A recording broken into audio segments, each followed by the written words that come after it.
అమ్మా రాణి, ఇంకా నువ్వు ఇంటికి వెళ్ళమ్మా. మీరు కూడా వెళ్ళండిరా.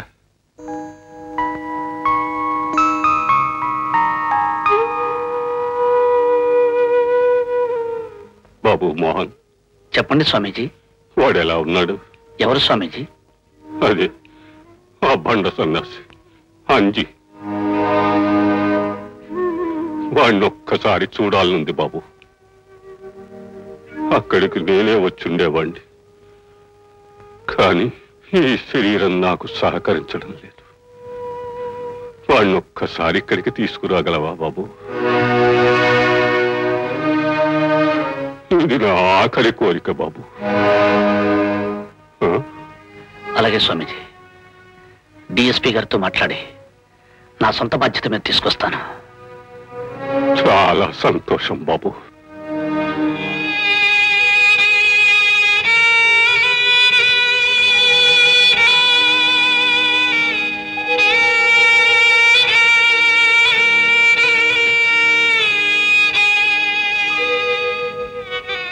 అక్కడే ఆగిపోయేరా.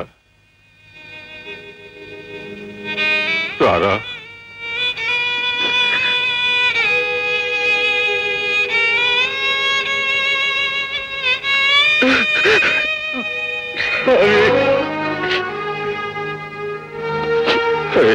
అంజీ ఏడవకరా, ఊరుకోరా.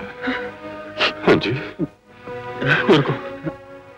ఇలా కలిసే అవకాశం కూడా ఉండదేమో అని భయపడ్డా.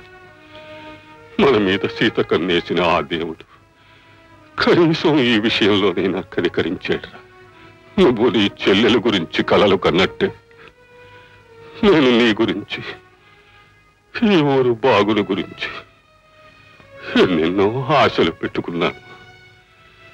ఏవేవో చేద్దామనుకున్నాను, కానీ ఏ ఆశ తీరకుండానే వెళ్ళిపోతున్నాను.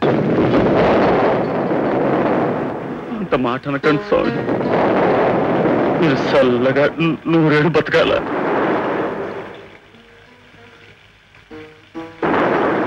వాడినోసారి లోపలికి పిలువు.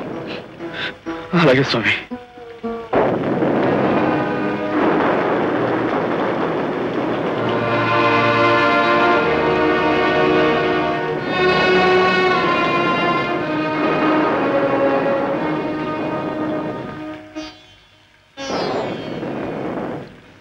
ఇదిగో బాబు, వాడు చిన్నప్పటి నుంచి ఆశ్రమంలో చేసిన పనికి వాడికొచ్చిన జీతం నీ దగ్గర ఉంచు.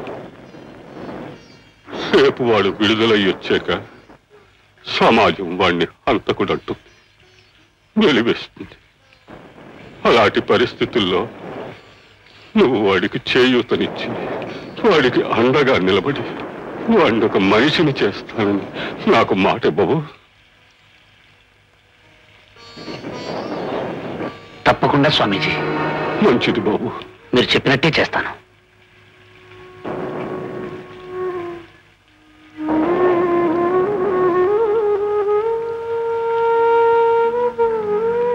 రే బండ సన్నాసి,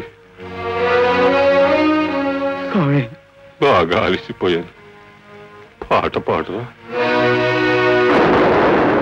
తరువాత నువ్వు పాడాలనుకున్నా వినడానికి నీ స్వామి ఉండడ్రా. పాట వినిపించకుండానే నన్ను సాగనంపుతావట్రా.